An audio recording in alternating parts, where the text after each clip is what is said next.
as we continue to worship Him.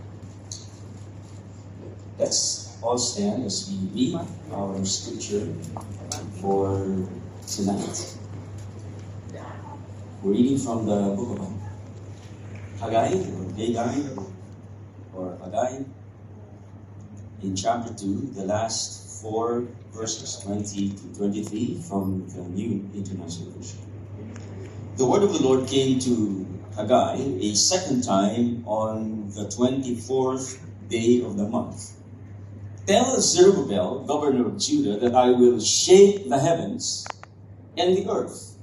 I will overturn royal thrones and shatter the power of foreign kingdoms.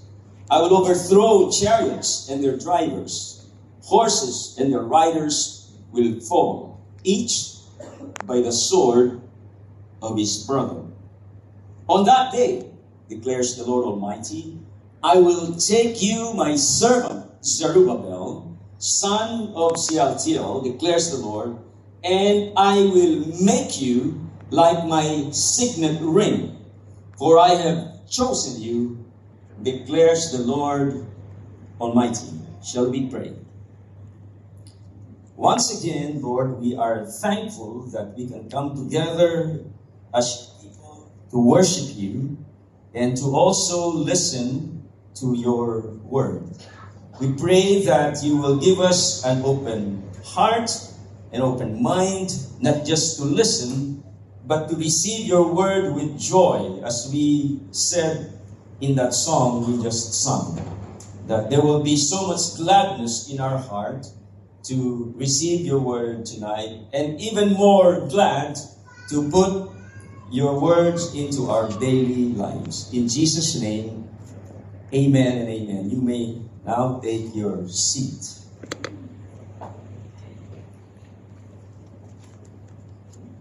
What if the earth stopped orbiting around the sun? Ever thought of that? If it happened quickly, then the results would be catastrophic, turning the whole planet into a blended slurry of mountains, oceans, and trees, hurtling past at hundreds of kilometers per hour. And if it happened slowly, it would still be unpleasant, as we would stop having a proper day and night cycle.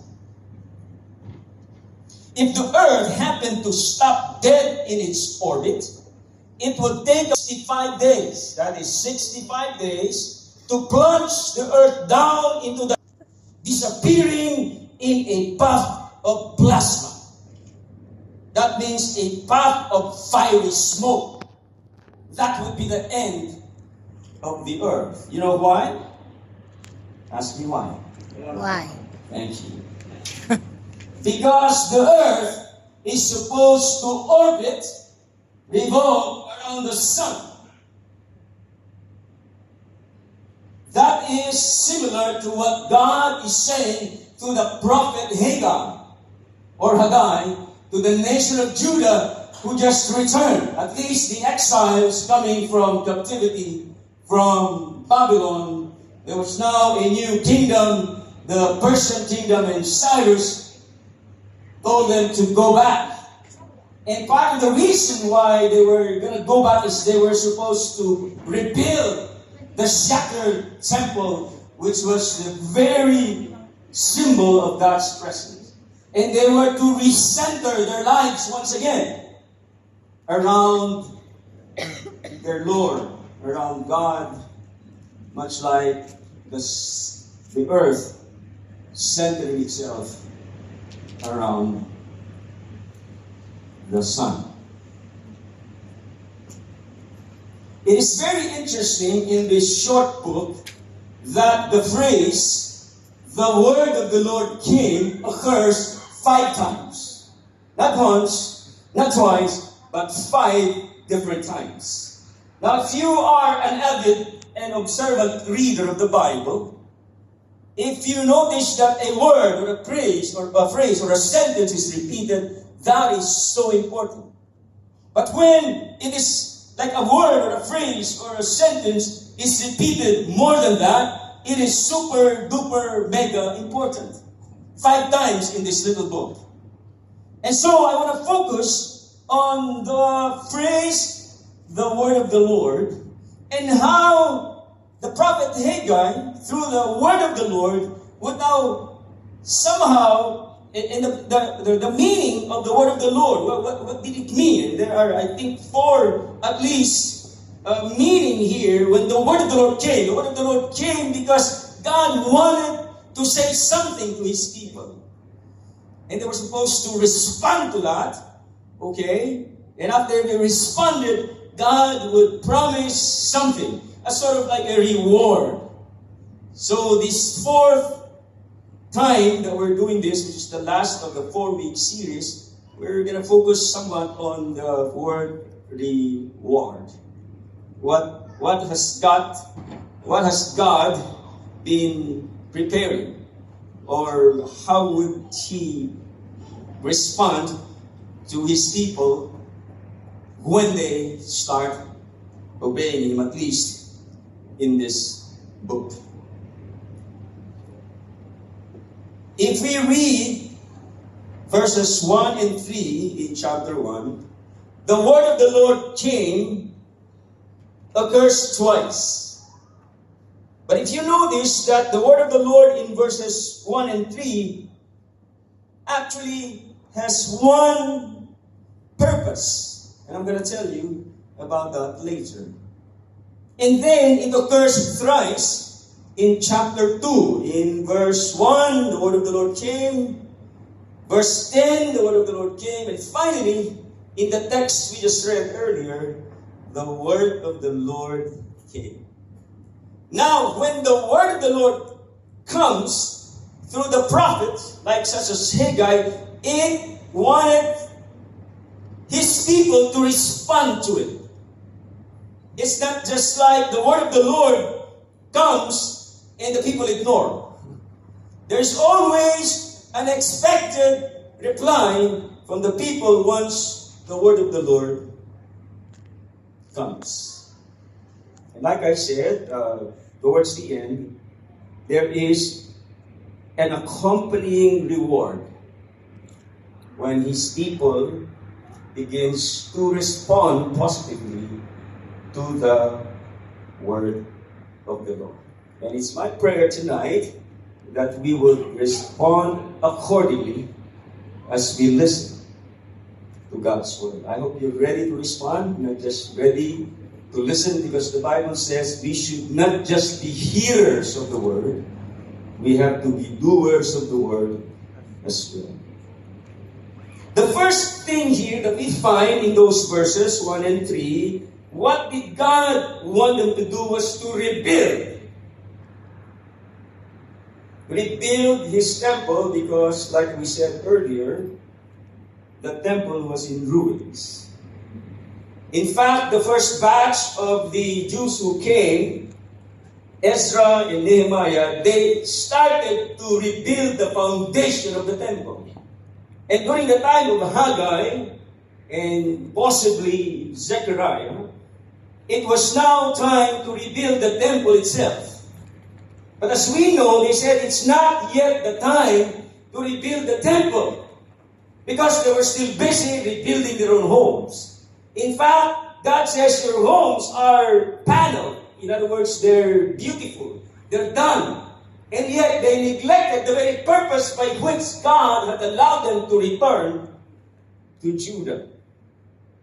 And that's why God said, go up into the mountains, verse 8, and bring down timber. You start working now.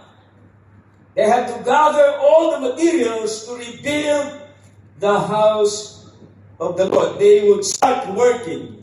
And 1 month after this prophetic word, they began to do something about it. It took them a month. By the way, the whole 2 chapters of this book was written in a period of 3.5 months. In other words, this was not written in one sitting that the prophet Haggai was writing the word of the Lord. It was at least in about 4 or 5 segments.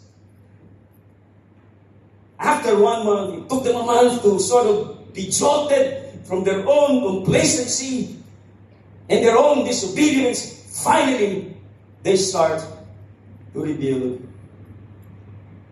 God's house or God's temple. And then the result of that was God said, I will be pleased. I will be honored once you start doing that. So the reward is the pleasure of God and the honor of God, as we find that in chapter 1 verse 8. Go up into the mountains and bring down timber and build my house, so that what? I may take pleasure in it and be honored. Because of the ruin of the temple, the name of God was dishonored. It was dishonored by the Babylonians when they started attacking Jerusalem. Started removing all the gold and everything there that was important, and just ransacked the whole building and destroyed the temple. In that manner, God's name was dishonored, and therefore God was displeased. Not because of the Babylonians, but because of the disobedience of His people, because the attacking Babylonians, the exile was a result of Israel forgetting God and worshiping other gods and going about their own business, staying away from the center of their lives. How many of you are parents here? Parents, don't be shy. What do you do when you are so pleased with a child who's obedient, fixes the bed, does their assignment, and things like that? What would you do? Huh? Robert, what would you do if Enzo, face the one? That's scary. Disobedient. You're not good. You understand, right? Now, how many of you are working for a company here? Most, if not all of you, right? If you do a good job, you're just working so hard, you're bringing in all kinds of clients or whatever, and the boss is pleased with you. Promotion. Hallelujah. Sorry, JR. You understand? When someone who is your superior is pleased with the way you work, the way you perform, they honor you. Maybe with a promotion, added salary, maybe they double your salary or triple your salary. Wow, hallelujah. Sana nga. Now, when God is pleased with you, that is something else. Paul says in Romans 8, verse 32, if I'm not mistaken, if God did not spare His own Son, the greatest gift we could ever receive, but He delivered Him up for us all, how can He not, along with Him, bless us with all things? Number 2, the word of the Lord came, and the idea is for them to remember. Remember? Why do we have to remember things? Because we are forgetful people. I'm almost 67 now, and I forget a lot of things. Fortunately, I don't forget my wife. I'm not senile yet, so maybe I won't go. Verse 9a of chapter 2 says, the glory of this present house will be greater than the glory of the former house, says the Lord Almighty. Now that is a very interesting verse, because God was now comparing the glorious nature of the first temple built by King Solomon. And that was amazingly great and humongous, so much so that the Queen of Sheba comes and visits, and wow, she was terrifically awed. And she even said, all the news about you and about the greatness of this temple, etc., is not even a fraction of what I see now. That was part of the glory days of the temple. And God is saying, here, the glory of this present house will be greater in the glory. Now, what was God trying to do? Trying to say, I don't think that the temple that they rebuilt was any glorious compared to the first temple. I guess I'm trying to say here is, you'll see how I work in and through you. My glory is going to shine in and through you. Bricks and the timber and all the other things that they needed to rebuild the temple was talking about His very presence in their lives. I'm going to do something. I'm going to explain more about that as we move forward. This God is promising this very, very... There were not too many that returned, because many Jews actually opted to stay in Babylon or in the Persian kingdom. Remember Esther? She stayed there, and many others like Mordecai. So not all of them, but those who came back, they were a tiny minority. And yet God was saying, you may be a tiny minority, and you may be working under the rule of the Persian Empire, but I'm going to use you. I'm going to empower you. My presence, you see my glory. Because the temple of God is the manifestation of the presence of God, and His glory shines in and through us. So He's talking about Himself, how He will come through in their lives, and therefore they will experience a greater glory than Solomon and Israel of old have ever experienced. And the reward that God is talking about here is that His glory and His peace.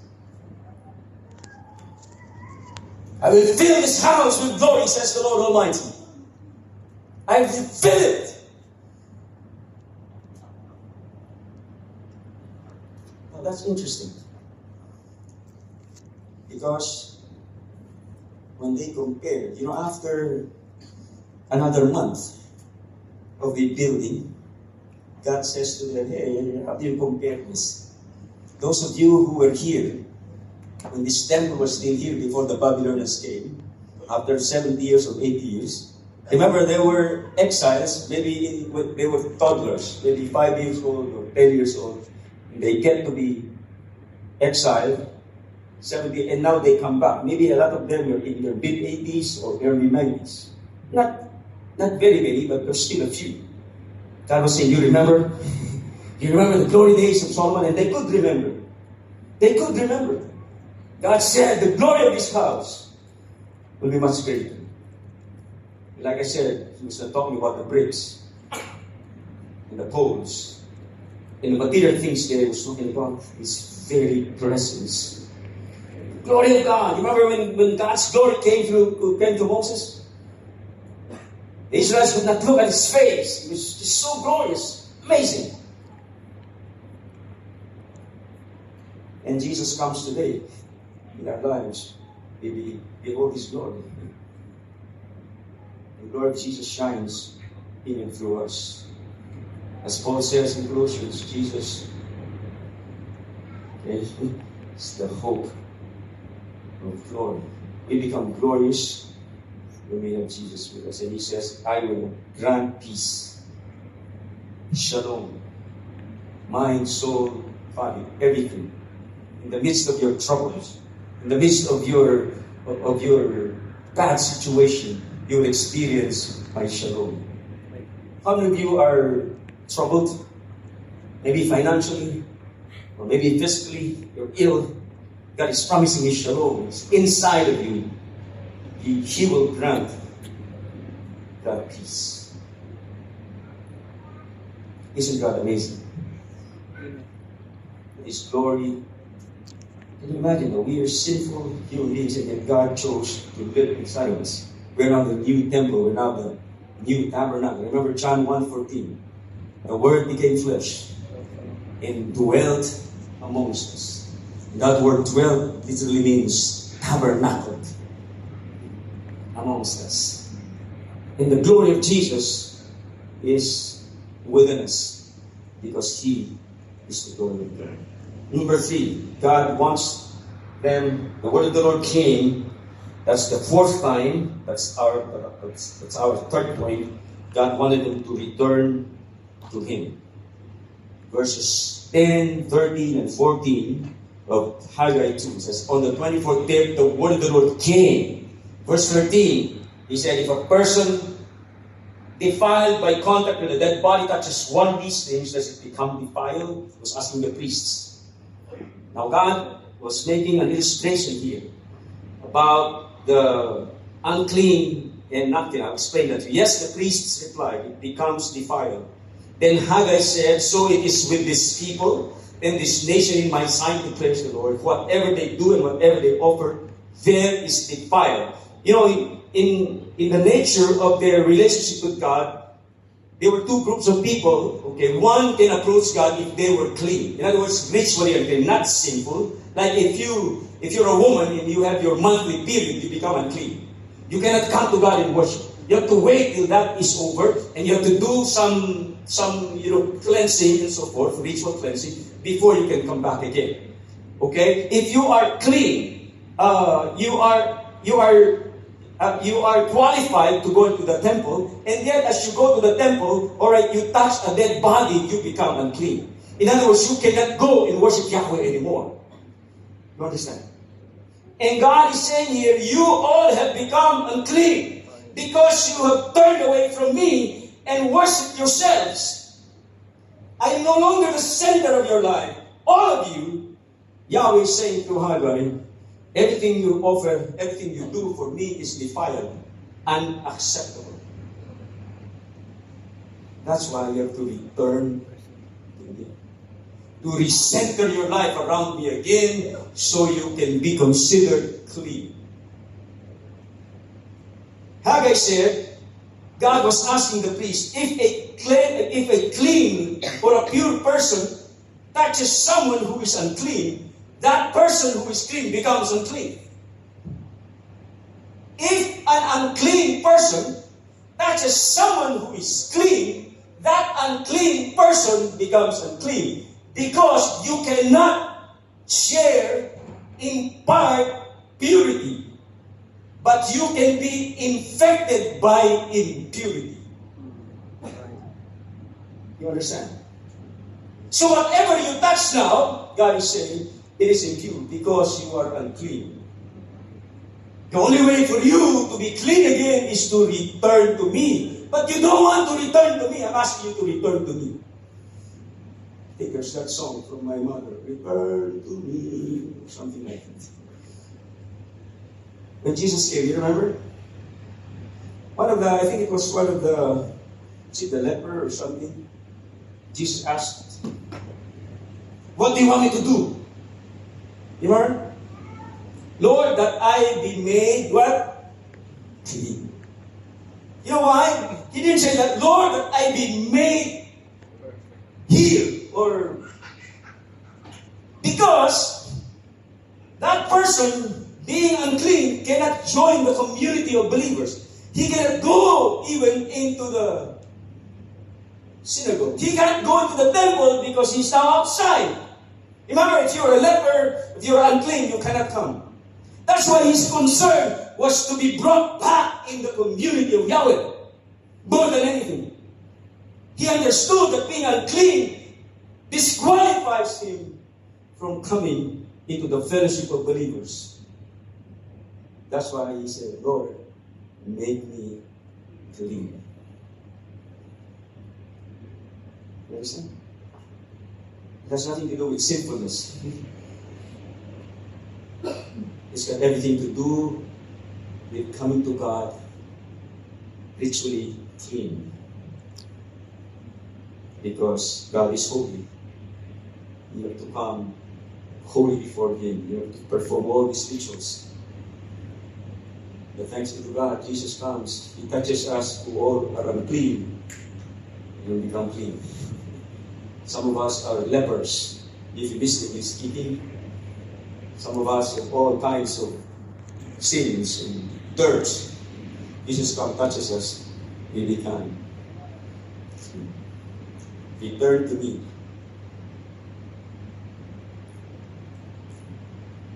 "17 says, I struck all the work of your hands with blight, mildew, and hail, yet you did not return to me."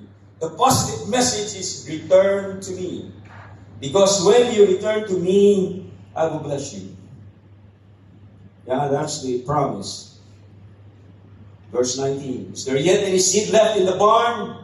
Until now, the vine and the fig tree, the pomegranate and the olive have not borne fruit. Because you are so far away from me, you think that you're going to be satisfied with all this. You are unsatisfied. You drink, but you're still thirsty. You eat, but you're still hungry. In other words, you cannot be satisfied with everything that you're doing now because you have departed from the center. So even if they were planting, even if they were working, nothing seems to satisfy. Have you ever experienced that? You've been working, earning this, earning that, only to find that you're putting your money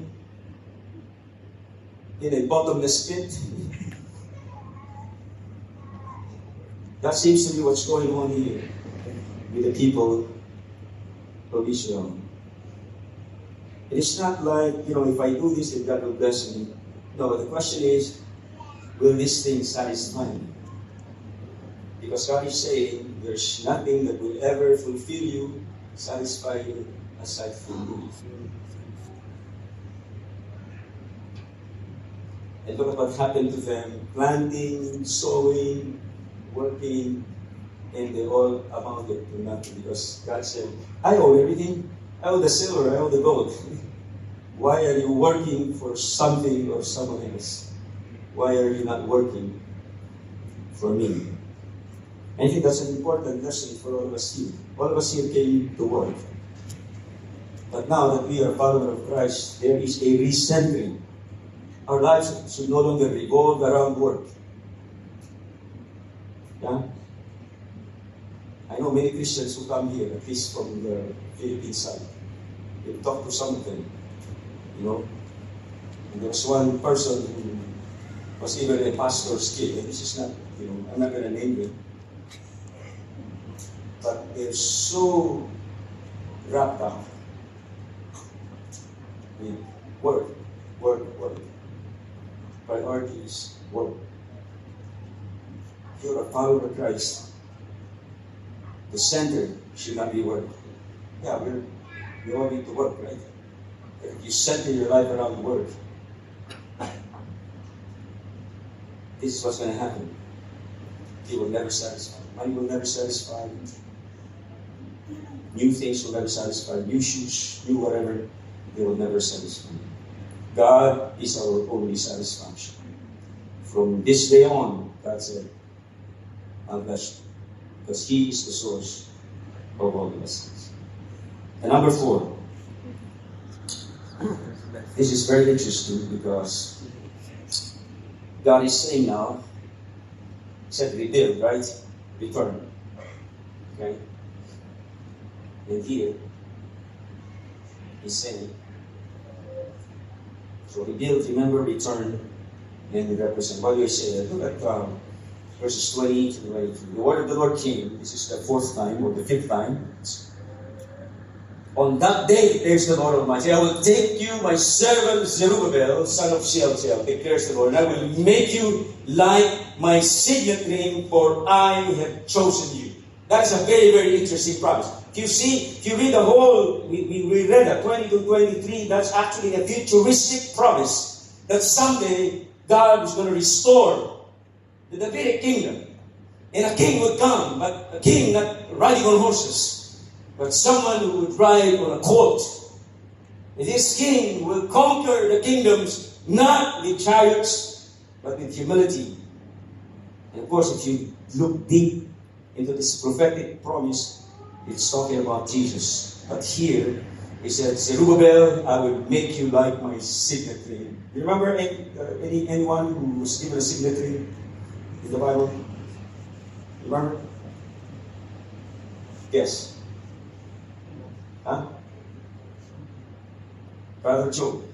Remember Joseph? After he interpreted the dreams of Pharaoh, and Pharaoh was so impressed with him, said, I'm going to give you my signet. What does that mean? He will go rule with Pharaoh. And what God is saying here, I'm going to use you, Zerubbabel. Okay? Despite the Persian king. Okay? Despite you being a governor, but you're a small official, I will partner with you. You will represent me. Not only Zerubbabel, but the rest of the nation. Because that's the desire of God. When He chose Israel, they were supposed to be a kingdom of priests that would bring the nations into worshiping Yahweh. That's interesting, isn't it? Every Christian now, every believer has that signet ring. Because we carry the authority of Jesus. Remember in Matthew 28, the so-called Great Commission? Okay? All authority, okay, is given unto me, therefore go. In other words, we go under the authority of Jesus. And here the reward is victory for them, for Zerubbabel and the rest of the nation. Because God shall overturn royal thrones and shatter the power of foreign kingdoms. I will overthrow chariots and their drivers, horses and their riders will fall, each by the sword of his brother. These are metaphorical. God is not a God of violence. He's just saying, I'm going to come through. I'm going to show you how this thing will happen. Even if you are a tiny minority, I'm going to partner with you. I'm going to use you. I'm going to give you victory. That's amazing. Because that's the same message for us today. You might be weak. You might be puny. But God wants to work in and through us as His partners in reconciling this lost world.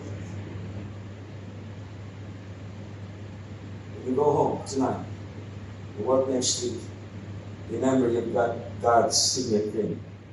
You are His representative wherever you are. No? You represent Him. And I pray that we will represent Him well.